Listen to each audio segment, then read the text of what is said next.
Here, in the crystal-clear water of the forest layout, schools of small fish navigate the ancient roots while shrimp diligently forage below. Establishing shot. Empty aquarium on the same desk, same warm overhead light. Darkroom.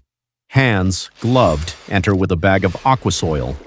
Pour the soil evenly across the entire bottom. Slope it higher at the back. Take 3 pieces of branching driftwood, spiderwood, or manzanita. Place the tallest piece at the right 1/3 line. This is your main ancient oak. Place a middle piece on the left, leaning slightly toward the center.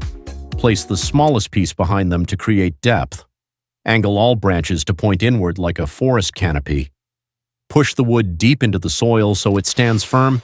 Take smaller twigs or root-like driftwood pieces. Wedge them between the main trunks and the soil. They should spread outward like surface roots. Scatter 5 to 7 small stones randomly around the base of each tree. Don't make a path.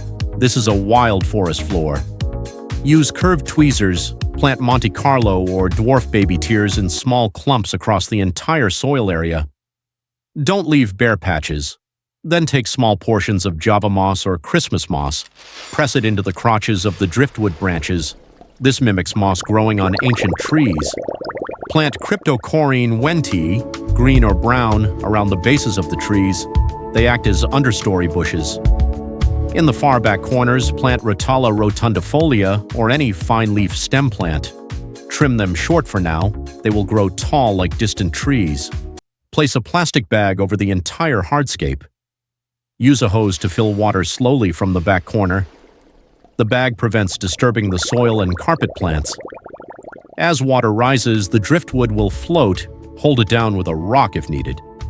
Water turns slightly amber, tannins. That is perfect for the ancient forest look. You can find links to the AI applications I use in the description. Be sure to check them out. They're all free. Please don't forget to subscribe, turn on notifications, leave a comment, and share the video.